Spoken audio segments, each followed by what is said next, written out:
Well, let's get some perspective on this because it is yet another earth-shattering historic moment. They happen all the time as history unfolds, don't they?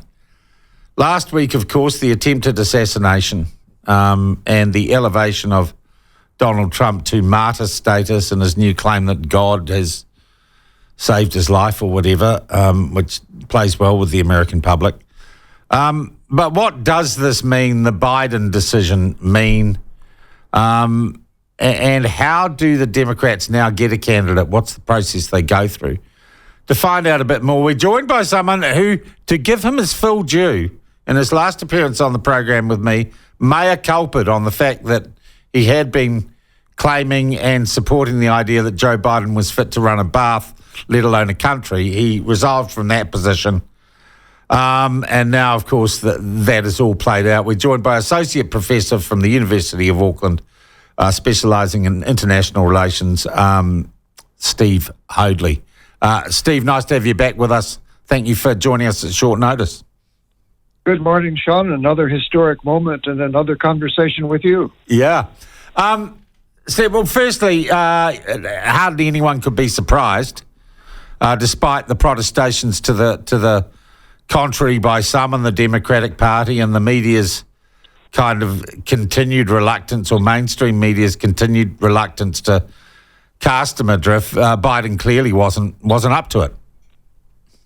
Well, yeah, we've had this discussion. I think he had some great qualities as a president. I think Donald Trump was very mean to say he was the worst president in the world. So we'll continue to argue about that. But you're probably right. The writing was on the wall. It was up to him to resign. He couldn't be displaced if he had decided to run legally. And in terms of party rules, he could have held on. Well, he's done the right thing. You mentioned earlier Donald Trump, the martyr. Well, maybe Joe Biden will take on martyr status as well. He's fallen on his Steve, sword. actually is an interesting comparison. This allows him to part off as, it is a far better thing I do now than I've ever done before.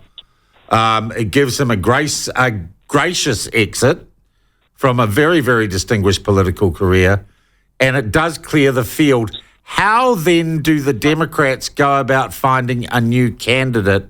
Is it just Kamala Harris? Does she just step in? What process needs to be followed?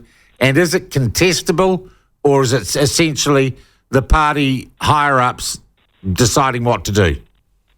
Well, it's a little bit of each of those, Sean. As you know, the United States has a complicated process. The Democratic Party has a process, and there's now two alternatives. Number one, there's a virtual election. Now, I don't know how that works. This has never been done before.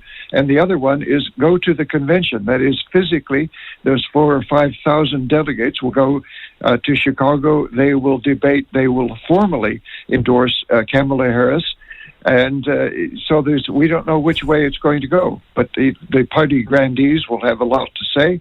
They will probably want to suggest who might be the vice president and the new ticket, the new slogans that will come forward, how the donors, the backers will be able to shift their donations to the new campaign, and the new campaign, a whole set of volunteers. We're talking tens of thousands of volunteers will reorient from Biden to Kamala Harris. So it's a massive operation. So she is the candidate designate. She is the candidate designate. You're absolutely right. And the Black Caucus has endorsed her. Bill Clinton has endorsed her. Just about everybody in the Democratic Party is I think you suggested, breathing a sigh of relief and saying, great, let's go with Kamala. Now, I'm sure that you've thought about the Jacinda parallel, haven't you, Sean? I was actually thinking about that this morning, Stephen. Swapping out a leader relatively late in an electoral process isn't always a disaster, though Chris Hipkins might argue otherwise. But it isn't, and it can reinvigorate or reinvigorate the idea of a contest. And it would be fair to say, I think, in the past week, the idea of a genuine contest in the presidential electorate has been receding into the distance. Who would Harris run with? That's the big question. I've been casting my mind around. My dream ticket would be her and the governor of California, a man and a woman, a woman of color and a white man from two different parts of, I think they'd make great. I don't think Gavin Newsom would want to be a vice president, however. And then there's Gretchen Whitmer from Michigan. And she's very attractive, but I don't think she'd want to leave the governorship of Michigan. I could be wrong. Politics, you say a week is a long time in politics. How about one day? And how about 1 hour? So the party will be casting around, finding somebody who would complement her on the ticket, who would attract new kinds of voters. She's got the people, the voters of color. She's going to attract them, so that's a great relief to the party because there was some question there.